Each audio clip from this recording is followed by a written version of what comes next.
wabarakatuh. Waalaikumsalam warahmatullahi wabarakatuh. Terima kasih atas kesempatan yang diberikan kepada saya, Bu. Sama-sama. Saya dari SMA Katolik Santo Agustinus, Bu Sri Wahyuni akan melakukan wawancara kepada Bu Kadiem dari SMA Muhammadiyah Kota Kediri. Bu, selama ini Bu Kadi ini menjabat jadi kepala sekolah di SMA Muhammadiyah. Ya, benar. Bagaimana Bu Kadi dalam mengidentifikasi kasus-kasus yang merupakan dilema etika atau bujukan moral? Oh iya, untuk kasus-kasus dilema etika berarti kasus yang dua-duanya baik. Berarti yang pertama, saya akan mempelajari dulu kasus itu secara luas seperti apa atau secara mendalam. Kemudian akan kami kaji juga bagaimana kasus itu. Baru nanti kami akan memutuskan mana pilihan yang terbaik yang membawa dampak baik untuk seluruhnya. Oh, baik Bu. Kemudian berikutnya Bu ya. Jadi selama ini bagaimana Bu Kade menjalankan pengambilan keputusan di sekolah Muhammadiyah ini, terutama untuk kasus-kasus di mana ada dua kepentingan yang sama-sama benar atau sama-sama mengandung nilai kebajikan, Bu? Oh iya.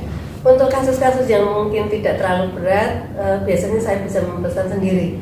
Tapi kalau kasus-kasus itu mungkin agak berat atau mungkin menyangkut hal-hal yang cukup luas, maka kami harus minta saran dan pendapat dari teman-teman. Seperti itu Bu yang saya lakukan. Oh iya, berarti ada musyawarah Bu ya, jika kasusnya itu berat ya Bu ya. Iya. Kemudian langkah-langkahnya Bu, mungkin langkah-langkah atau prosedur seperti apa yang biasa Ibu lakukan selama ini untuk mengambil keputusan? Iya, untuk prosedurnya berarti sebelumnya saya memastikan bahwa saya harus paham dulu kasusnya itu seperti apa. Dan setelah paham kasusnya, saya butuh pertimbangan, butuh sharing dari teman-teman yang kompeten di bidangnya. Kemudian setelah itu kita musyawarahkan untuk mengambil keputusan dari hasil musyawarah seperti itu. Oh iya Bu, bagus nggih Bu nggih. Kemudian Bu nggih, hal-hal apa saja yang selama ini Ibu anggap efektif dalam mengambil keputusan tersebut? Hal yang efektif biasanya yang saya lakukan adalah yang pertama, setelah mempelajari tadi, kemudian secara efektif nanti akan kita bicarakan di dalam kalangan terbatas. Di mana kalangan terbatas itu adalah teman waka ataupun teman-teman lain yang memang paham dan teman-teman yang punya kompetensi dan punya sudut pandang yang netral terhadap kasus tersebut seperti itu. Iya. Jadi biar bisa objektif iya, juga ya. Biar Bu, bisa ya? objektif berarti teman-teman yang kita ajak diskusi adalah orang-orang yang netral. Netral, iya Bu. Iya Bu ya. Yang sekarang yang berikutnya Bu ya. Kemudian hal-hal apa saja yang menjadi tantangan dalam mengambil keputusan pada kasus-kasus dilema etika tersebut? Karena kasusnya dikatakan dilema berarti tentunya ada tantangan. Yang pertama, di mana kami harus mengambil keputusan secara bijak dan adil. Bersikap bijak dan adil itu kadang-kadang juga tidak mudah. Tetapi tidak mudah, insya Allah bisa dipelajari. Iya. Kemudian Bu, apakah Ibu ini selama Bu Kade ini kalau mengambil keputusan itu ada jadwal atau tata kala tertentu dalam menyelesaikan sebuah kasus dilema etika? Apakah Bu Kade langsung menyelesaikan di tempat atau memiliki sebuah jadwal untuk menyelesaikannya? Bentuk atau prosedur seperti apa yang Ibu jalankan? Kalau tentang penjadwalan untuk penyelesaian masalah, saya tidak menjadwalkan secara khusus karena menurut saya bahwa masalah itu akan muncul itu tiba-tiba kadang seperti Iya, itu. iya. Tapi yang paling penting bahwa bagi saya semua kasus yang muncul itu harus bisa diselesaikan dalam waktu yang tidak terlalu lama. Agar apa? Biasanya kasus itu kalau dibiarkan lama nanti akan meluas kemana-mana dan tidak fokus pada masalahnya, tetapi justru orang-orang tidak fokus pada solusinya, tapi orang-orang biasanya fokus untuk membicarakan masalahnya, sehingga masalah kadang-kadang menjadi lebih besar. Iya Bu ya, jadi fokus pada penyelesaiannya. Iya. Fokus pada mencari penyelesaiannya. Jadi waktunya tidak Tidak terlalu terjadwal. lama, Iya, tidak iya. terjadwal dan tidak terlalu lama. Bagus Bu. Kemudian apakah ada seseorang atau faktor-faktor yang selama ini bisa mempermudah atau membantu Ibu dalam mengambil keputusan dalam kasus-kasus dilema etika Bu? Oke. Kalau yang membantu pasti ada teman-teman keluarga, insya Allah kami sangat sering untuk sharing dari dalam menyelesaikan masalah-masalah yang timbul, dan juga kami selalu menjaga kondusivitas di lingkungan agar setiap keputusan yang kita atau setiap masalah yang ada bisa kita putuskan dengan baik. Oh, iya. Ini yang terakhir ya Bu ya. Dari semua hal yang disampaikan oleh Ibu tadi, pembelajaran apa ya Bu yang dapat diambil atau yang dipetik dari pengalaman dalam mengambil keputusan tadi Bu? Iya, hal-hal yang mungkin bisa saya ambil pada saat awal saya menjadi kepala sekolah, tentunya menghadapi suatu masalah itu merupakan hal yang luar biasa. Tetapi dengan berjalannya waktu, karena mau tidak mau harus ada masalah diselesaikan, ada masalah lagi diselesaikan, insya Allah lama kelamaan akan terbiasa dengan bagaimana cara menyelesaikan masalah seperti itu. Dan utamanya tentu kami sekali lagi harus sharing dengan teman-teman yang punya kompeten dan juga paham tentang masalah itu. Dan kata kuncinya adalah kalau ada masalah kita fokus pada mencari solusinya. Iya. Itu Bu. Iya. Bagus, berarti di sini ya Bu, butuh jam terbang tinggi. Iya, insya Allah seperti itu. Iya. Butuh pengalaman, dan yang Iya. membuat kita matang adalah pengalaman Iya. itu. Iya, terima kasih Bu. Sama-sama.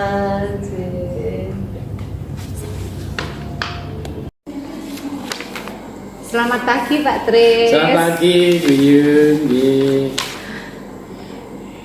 Gimana kabarnya? Alhamdulillah kabar saya baik Pak Tris. Oh iya. Saya mengucapkan banyak terima kasih Pak Tris karena atas waktunya saya bisa belajar tentang cara mengambil keputusan untuk dilema etika. Iya. Ya. Ini saya bertanya ya Pak Tris ya. Oh, Pertanyaan iya, yang monggo, pertama, selama ini bagaimana Pak Tris dalam mengidentifikasi kasus-kasus yang merupakan dilema etika atau bujukan moral Pak? Ya. Jadi memang dalam sebuah lembaga, lebih-lebih di lembaga pendidikan yang mayoritas pluralitas nih, dari berbagai suku, agama, keyakinan, bahasa, tentunya yang namanya dilema etika itu pasti ada nih. Cuman permasalahan di sini sebagai lembaga pendidikan kita harus bijak dalam menghadapi dan menangkap problematika itu. Ya. Semisal contoh yang sering terjadi di sekolah ini adalah salah satu sisi ada siswa yang prestasinya bagus, akan tetapi kondisi ekonomi orang tua itu ekonominya menengah ke bawah, dan orang tua menghadap bahwa anaknya untuk semester berikutnya itu tidak berlanjut sekolah di sini, yang disebabkan oleh faktor ekonomi dari sisi pembiayaan sekolah. Dalam hal ini kan saya selaku pimpinan melihat bahwa ini sebuah dilema yang saya hadapi. Sisi lain anak prestasi, tapi kondisi orang tua yang karena kondisi COVID yang beberapa tahun terjadi di Indonesia, maka juga kita melalui. Maka akhirnya kita carikan jalan keluar bagaimana anak ini tetap bisa sekolah. Maka kemudian saya koordinasikan dengan pihak Sarpras ya. Dalam hal ini kan Bu Yuni sebagai stafnya Sarpras yang juga menangani masalah keuangan anak-anak yang tidak memungkinkan untuk membayar SPP ini. Maka dari situ kita ambilkan dari uang yang namanya uang beasiswa teman asuh. Kita tahu bersama bahwa solider di sekolah kita kan cukup baik. Jadi siswa yang sementara tidak mampu dibiayai dari temannya sendiri, itu yang kita sebut yaitu alokasi dana teman asuh. Maka kemudian anak-anak yang demikian yang jumlahnya tidak sedikit itu kita berikan alokasi dana teman asuh sehingga meskipun orang tua dalam artian ekonomi yang menengah ke bawah kesulitan ini, salah satu sisi anaknya tetap terus sekolah karena memang prestasinya cukup baik. Intinya bahwa jangan sampai dengan adanya kesulitan orang tua anak harus berhenti sekolah. Itu kira-kira yang terjadi di sekolah ini. Bagus Pak Tris, berarti ini Pak Tris dalam mengambil keputusan berpihak pada murid ya. Dan nilai kebajikannya adalah rasa peduli. Betul, rasa peduli dari murid-murid sendiri dengan teman asuh ya Pak Tris ya. Dengan teman asuh. Ya. Kemudian pertanyaan kedua Pak Tris ya.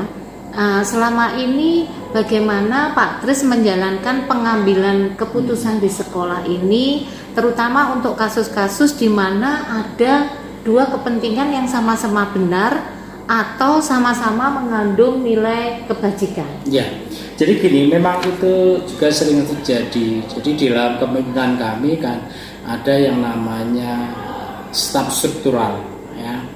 Dan yang kedua ada yang namanya staf pengambilan keputusan jika itu terkait di luar daripada struktural.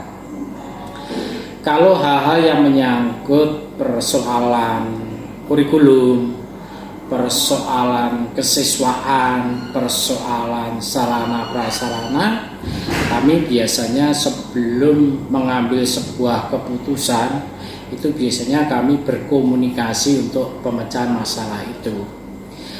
Tetapi jika ada hal kasus-kasus di luar daripada kurikulum, kesiswaan dan sarpras, sangkut pautnya dengan masalah psikologis, dengan masalah kriminal, bentuk penyimpangan-penyimpangan, biasanya kami sudah membentuk sebuah tim di sekolah ini yang di dalamnya ada kesiswaan, ada BP, kemudian ada wali kelas dari siswa yang bermasalah yang bersangkutan. Terkait dengan ini, maka keputusan tidak bisa saya ambil sendiri.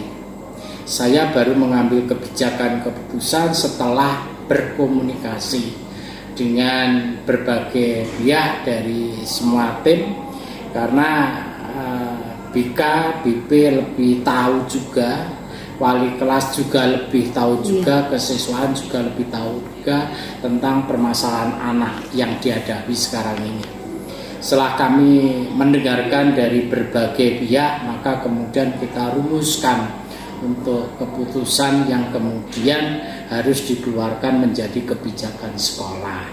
Iya, itu ya. Iya. Berarti ada musyawarah dulu ya. Ada musyawarah. Tentunya kami nggak pernah mengambil keputusan kebijakan atas kemauan saya sendiri.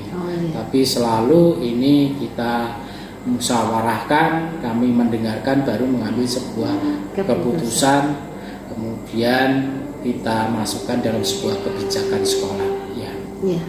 Kemudian Pak, langkah-langkah atau prosedur seperti apa yang biasa Pak Tris lakukan selama ini? Iya, langkah yang pertama adalah setelah saya mendengar ada sebuah persoalan, kemudian persoalan itu saya identifikasi dulu, ranah persoalan ini kemana, kira-kira perlu dibicarakan dengan siapa.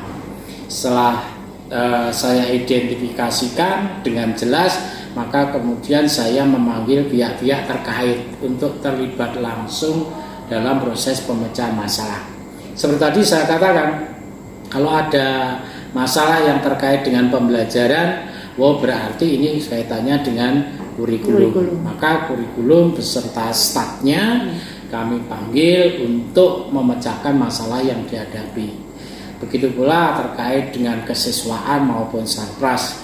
Seperti sarpras yang Bu Yuni sendiri alami, kalau di kelas ada kendala umpamanya AC-nya kurang sejuk, terus kipas anginnya trouble, biasanya sarpras staf kami panggil, sajak komunikasi, kemudian baru keluar kebijakan sekolah, apakah itu dibenahi dulu atau kemudian kita membeli yang baru.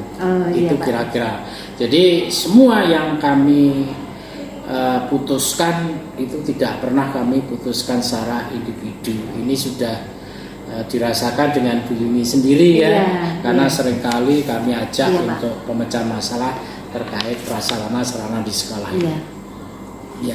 Berarti ada pendelegasian wewenang juga ya Pak ya. Kemudian ini Pak ya, berikutnya hal-hal apa saja yang selama ini dianggap Pak Tris efektif dalam pengambilan keputusan pada kasus-kasus dilema etika? Ya, jadi begini, terhadap kasus-kasus yang terjadi terhadap dilema etika khususnya itu, kami melihat bahwa kasus itu bukan suatu masalah yang sulit yang tidak bisa dipecahkan. Semua kasus dan masalah itu bisa dipecahkan, dan pemecahan itu lebih objektif ketika tidak diambil seorang diri, tetapi keputusan itu diambil melalui musyawarah, mendengarkan semua pihak. Setelah mendengarkan semua pihak, tahu duduk permasalahannya, diidentifikasikan permasalahannya, baru kemudian menjadi sebuah keputusan bersama. Sehingga keputusan atau kebijakan yang dikeluarkan oleh sekolah ini tidak membebani pihak-pihak yang terkait. Jadi semuanya yang terlibat merasa menerima keputusan itu menjadi bagian dari mereka juga, gitu. Jadi bukan dipojokkan dan sebagainya, justru mereka diangkat, dimanusiakan untuk proses pemecahan masalah itu. Iya Pak Tris. Selama ini yang menjadi tantangan dalam pengambilan keputusan itu apa Pak Tris? Ya, sebenarnya tantangan ketika kita itu dalam mengambil keputusan melibatkan semua pihak yang terlibat, tentunya itu tidak berat. Cuman kadang-kadang yang menjadi tantangan itu bahwa kasus-kasus atau ada masalah-masalah itu yang melibatkan pihak luar, itu tantangannya. Dalam artian melibatkan pihak luar itu ya orang tua sendiri, kemudian atau melibatkan lembaga lain. Karena apa? Kadang-kadang menyempatkan waktu yang sama ini yang sulit. Kita menyadari bahwa orang tua juga punya kesibukan karena bekerja dan sebagainya, atau lembaga lain yang punya kesibukan sendiri.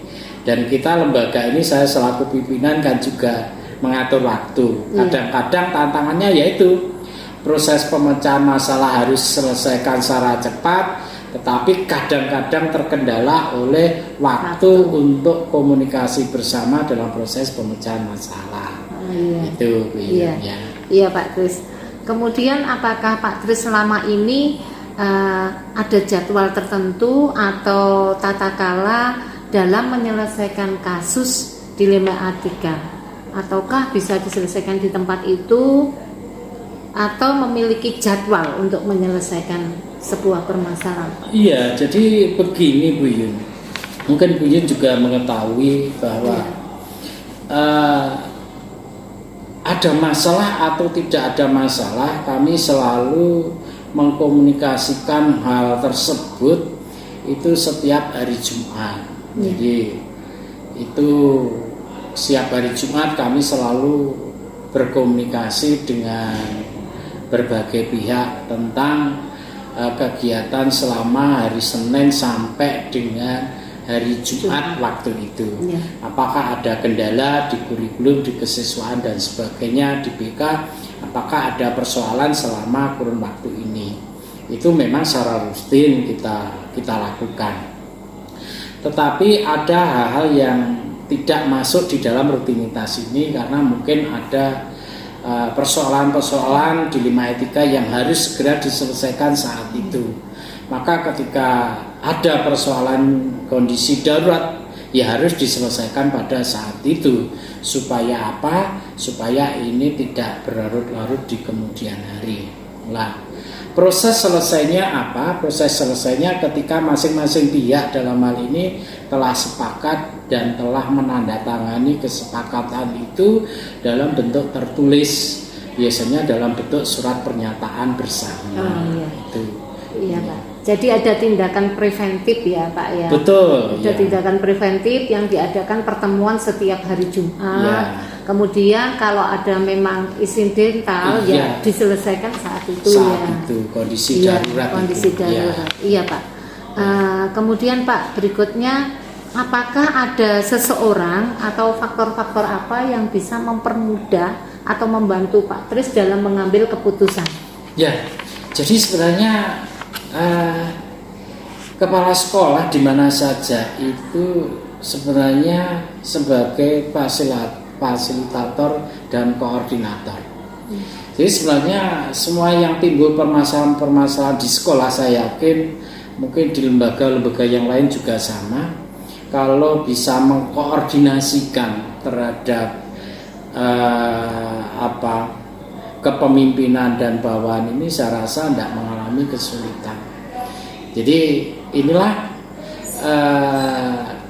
enaknya kalau kita bisa menjalin hubungan secara efektif dengan semua pihak, terutama para struktural ya, para pembantu kepala sekolah ya, waka-waka ini dan staf BP, kemudian wali kelas, para guru. Kalau kita bisa bekerja sama dengan baik, tidak ada permasalahan yang tidak bisa diselesaikan. Jadi kuncinya adalah kepemimpinan kepala sekolah dalam hal koordinasi, itu yang paling utama. Iya Pak Tris. Pertanyaan terakhir Pak Tris dari semua hal yang telah disampaikan tadi, pembelajaran apa yang dapat dipetik oleh Pak Tris dari pengalaman tadi untuk mengambil keputusan di 5 etika ini? Jadi saya sampaikan di awal bahwa di 5 etika itu pasti ada. Tapi bagaimana kita bisa mensikapi secara bijak supaya apa? Supaya permasalahan yang ada ini itu ada sebuah solusi yang berimbang. Artinya yang berimbang itu tidak ada yang dikalahkan, tidak ada yang dimenangkan. Jadi semua pihak bisa menerima secara adil. Nah, kuncinya tentunya adalah kerjasama. Jadi kuncinya kerjasama dengan berbagai pihak yang memang mengetahui situasi kondisi permasalahan yang ada.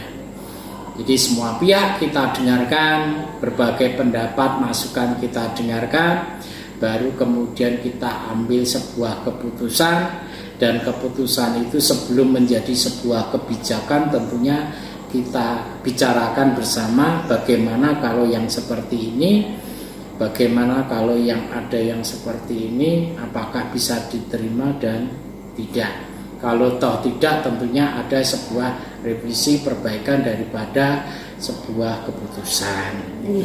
Sehingga apa yang selama ini keputusan kemudian menjadi kebijakan ini bisa diterima oleh semua pihak. Tidak ada yang merasa disalahkan, tidak ada yang merasa dibenarkan, tidak ada yang merasa dirugikan dan yang diuntungkan, sehingga disebut dengan istilah win-win solution apa seperti Iya, itu. iya Pak Tris. Itu kira-kira Iya. Bu Yuni terkait masalah permasalahan yang menyangkut masalah dilema etika yang terjadi di sekolah ini. Iya Pak, iya. Iya baik Pak. Jadi Pak Tris sudah berusaha bersikap adil dan bijaksana dalam setiap mengambil keputusan. Terima kasih atas waktu dan kesempatan yang diberikan kepada saya Pak Tris. Nah, demikian tadi wawancara saya bersama Bapak Antonius Sutrisno, Kepala Sekolah SMAK Santo Agustinus Kediri. Selamat bekerja Bu Yu. Ya. Sukses terus. Amin. Tuhan memberkati. Amin.